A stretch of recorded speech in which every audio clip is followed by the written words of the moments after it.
O número de casos de alergia alimentar tem aumentado assustadoramente no planeta. Em cerca de 30%, acusa uma pesquisa realizada por Universidade Americana. Para nos esclarecer sobre o tema, nós recebemos agora no De Bem com a Vida o nutricionista e farmacêutico bioquímico Gabriel de Carvalho. Como vai, Gabriel? Você está de bem com a vida? Muito, muito bem, muito de bem com a vida. É um prazer estar aqui contigo. Gabriel, nós começamos perguntando o que vem a ser alergia alimentar e que fatores desencadeiam esta alergia. Então, a alergia alimentar é quando o corpo reage contra um alimento. O teu sistema imunológico passa a achar que o alimento é um corpo estranho. Tanto quanto a gente reage a um vírus, a uma bactéria, ou a um fungo, ou uma célula tumoral, a gente passa a reagir a um alimento.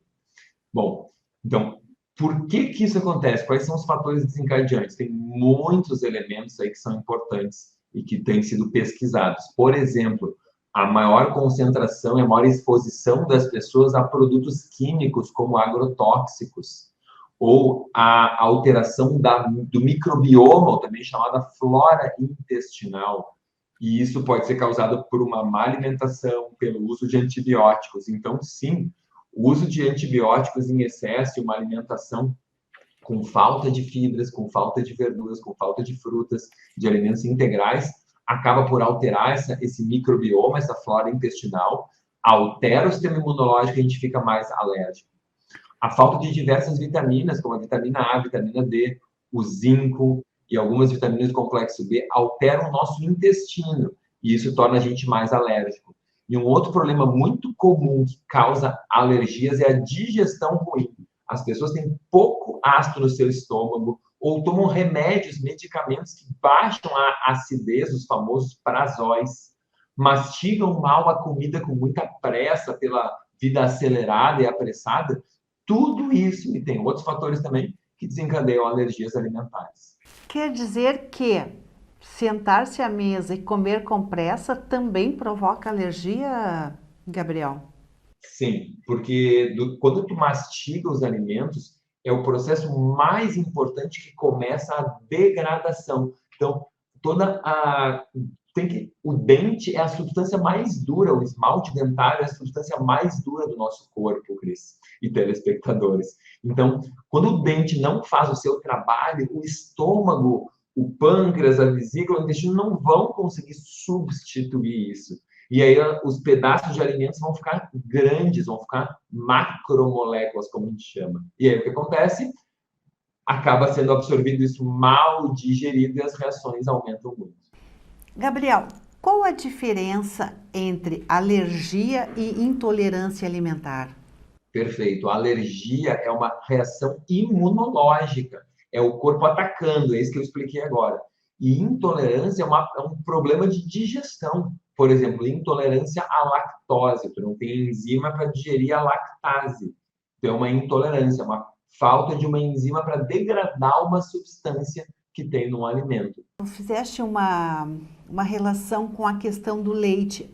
Além do leite, existem alguns outros alimentos que também podem ser alergênicos? Sim, muitos alimentos, né? Na verdade, a gente pode reagir, pessoal, a qualquer alimento. Não existe um alimento ao qual a gente não possa reagir. Esse talvez seja um dos pontos mais importantes. O leite é um alimento muito reativo, porque as suas proteínas, elas são, como a gente costuma dizer, espécie específicas, ou seja, o leite de vaca, ele é programado geneticamente para ser o melhor alimento para o bezerrinho. O leite da égua é programado geneticamente para ser o melhor alimento para o pequeno cavalo. O leite da baleia é programado geneticamente para ser o melhor alimento para a pequena baleia. Então, e assim com todos os mamíferos. Da mesma forma que o leite da mãe humana é o melhor alimento geneticamente para o bebê humano. Então, quando a gente começa a usar leites de outros animais, a gente está ingerindo proteínas que não foram desenhadas para o nosso código genético e pedaços do nosso código, do código genético do animal estão ali dentro. Hoje a gente sabe dos famosos microRNAs.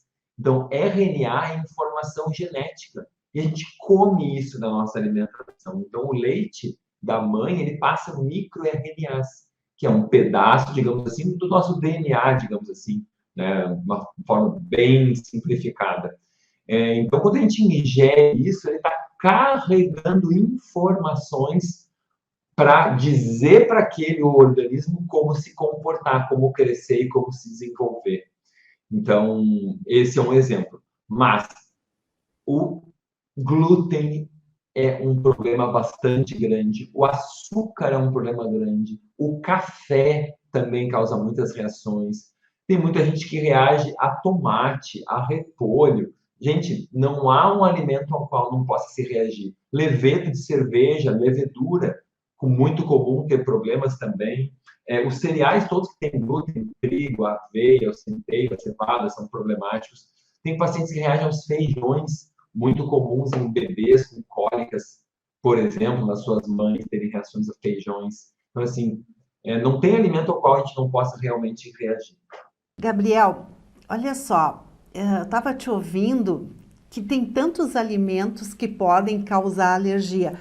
Como nós, leigos, podemos identificar? A gente sente que alguma coisa não vai bem no nosso aparelho digestivo, mas existe algum exame, enfim, alguma coisa que possa nos alertar que este ou aquele alimento esteja nos causando alergia? Então, existem alimentos sim, desculpa, existem diversos alimentos. A forma de identificar para o leigo é muito difícil, porque essas reações podem acontecer 3, 4, 5 dias ou mais depois que tu consome o alimento. Então, não é uma reação imediata, tu come e sente. Então, assim, não é imediato. Se fosse, seria muito fácil. Ah, eu comi e fiquei estufado. Isso pode acontecer, mas tu pode comer e ter coceiras na tua pele, manchas no teu rosto, ou coceira na axila, ou a tua língua fica inchada, ou tem descamação no couro cabeludo. Tu entendeu? Tu pode ter crises de ansiedade, crises de pânico. Tu pode Nossa, piorar no caso de depressão. Então, assim, tu não tem necessariamente uma reação objetiva e rápida para observar. Então, o que acontece é que o leigo não consegue ter essa clareza, porque é completamente. Pessoas muito observadoras podem fazer conexão, só que isso pode levar anos e décadas. Então, algumas pessoas chegam no consultório dizendo: eu acho que tal alimento me faz mal. Mas pessoas que se observam, não são aquelas que. Não são pessoas da média, entende? Pessoas que sofrem muito com isso há muito tempo. E tem exames sim que podem ser feitos. muito bem. Nós vamos voltar a conversar, nutricionista Gabriel de Carvalho, porque esse assunto, nossa, tá pegando em todo mundo, né? É mais fácil a gente hoje encontrar alguém que é alérgico do que pessoas que comem de tudo.